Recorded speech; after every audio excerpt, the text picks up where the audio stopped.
বনি ইসরায়েলের মধ্যে নবীদের সংখ্যা হলো প্রায় ৫,৫০০। হযরত নবী ইব্রাহিম আলাইহিস সালামের প্রিয় পুত্র ইসমাইল আলাইহিস সালামের বংশে একজন নবী আমাদের প্রিয় নবী সাল্লাল্লাহু আলাইহি ওয়াসাল্লাম। আর হযরত ইসহাক আলাইহিস সালামের বংশের মধ্যে সেখানে প্রায় কোন বর্ণনায় ৪,৫০০ আর কোন বর্ণনায় এসেছে ৫,৫০০ নবী সেই হযরত ইসহাক আলাইহিস সালামের বংশ।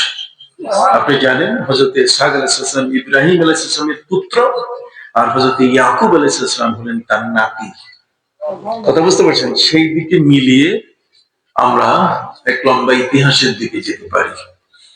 আপনারা কি আমার কথাগুলো বুঝতেছেন? আজকের এখানে আলোচনা, এখানে আলেম ওলামা আসবেন। প্রতিটি মুহূর্ত তো মাহফিল হতে পারে না? প্রতিটি মুহূর্ত জিকির আজকার হতে পারে। ৫ দিন আগে একটা হয়ে গেছে আর ৫ দিন পরে আরেকটা হতে পারবে না, এটা তো না। আর দ্বীন ওয়ান নাসিহা, ধর্মটা হলো প্রচার। ধর্মটাই হলো কি? প্রচার করা। কাজেই সেই প্রচারটা প্রতিটি মুহূর্তে হতে পারে, প্রতিটি ক্ষণে হতে পারে। কথা বুঝতে পারছেন? এই জন্য আজকের এই মাহফিলে যারা আপনারা এসছেন, আমি আপনাদেরকে মোবারকবাদ জানিয়ে বলতে চাই যে চতুর্থ আসমানেও সেখানেও কিন্তু জান কবজের ব্যবস্থা আছে।